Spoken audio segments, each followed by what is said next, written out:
Former Teamster boss Jimmy Hoffa disappeared 18 years ago after trying to oust his successor as head of the union.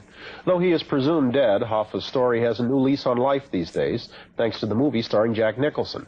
Now a documentary's out. It's called Hoffa, The True Story. Mike Wendland, who covered Hoffa for 20 years, hosts and narrates the program, which is a production of our NBC affiliate in Detroit, WDIV-TV. Mike, how you doing? Good morning. Good to be here, Brian. Is the documentary a direct result of the movie? No, I work for Post-Newsweek Television, and this is one of a series of investigative reports that we're doing. And the movie happens to be out now, and of course it's very timely. Yeah. The Hoffa case is such a fascinating Well, case.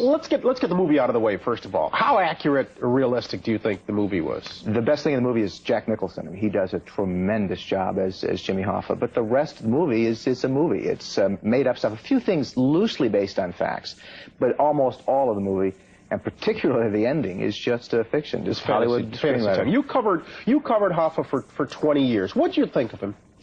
Hoffa was a very charismatic guy. He was a likable guy. He was the kind of person that the rank and file loved because he was so incredibly complex in terms of the way he related to people. I mean, everyone loves Jimmy Hoffa.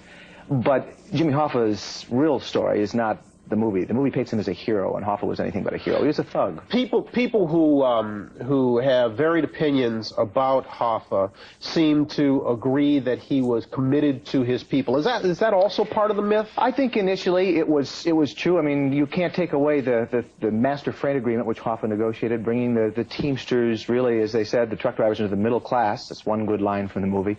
But what was happening behind the scenes was that he was building what the government says was a hoodlum empire. I mean, he was lining his own pockets with kickbacks from Teamster pension fund loans.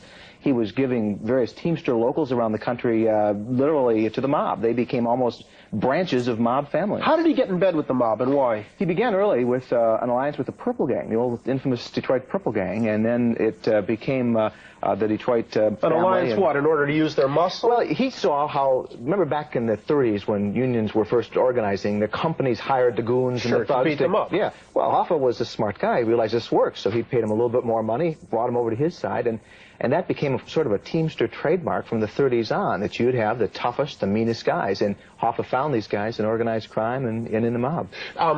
In just a minute, hang off, Buck. I'm going to show a bit of a clip from your documentary detailing how Hoffa met his demise. But how do you put this together with any degree of certainty? Well, you don't. I mean, what we've tried to do in this documentary is sort out all the fact and sort out the fact from all the myths and all the crazy stories. But I think we have perhaps the best scenario, what most of the experts who've worked on this case believe truly happened to Hoffa. Okay, then with that in mind, let's roll how you say he met that demise. Roll it, Bucky. I know why they killed Jimmy Hoffa. Ken Walton, formerly the agent in charge of the FBI's Detroit office and now a congressional investigator, knows as much as anyone about the Bureau's Hoffa file. The traditional elements of organized crime that controlled the Teamsters at that time had other fish to fry, and Jimmy Hoffa wasn't on the menu.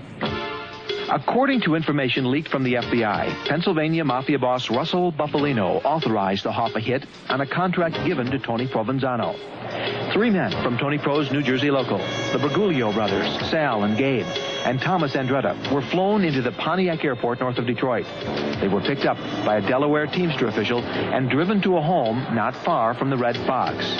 Meanwhile, the FBI says that after Chucky O'Brien had the car washed, he met with Tony Giacalone at a suburban athletic club, again, not far from the Red Fox.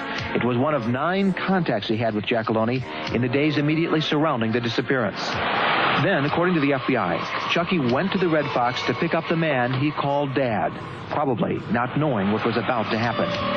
They drove to the house where the men from New Jersey were waiting. There, the FBI files say, Sally Bugs Bergoglio shot Hoffa twice in the head. Then, the Delaware Teamster official is believed to have disposed of the body at a Mafia-owned incinerator in nearby Hamtramck.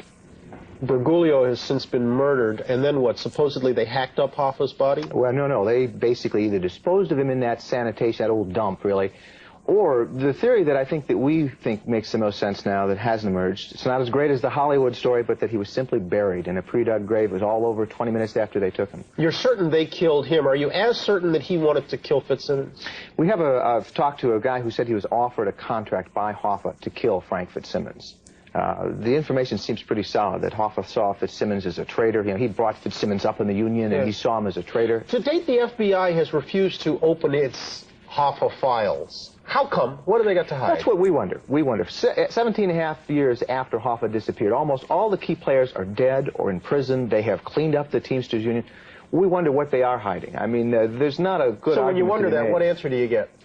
We get, well, there's still some people out there who could be jeopardized, their health would be jeopardized if we gave all of our information. It doesn't seem to wash. You think it's real suspicious? I think that it's very suspicious, and I wonder how much the FBI really did know about this case. Final question. Why 18 years after the fact are so many still so fascinated with the Jimmy Hoffa story? It's got to be the best unsolved mystery we have in modern times. I mean, here's a guy who was so important. He controlled the commerce in this country through the Teamsters Union.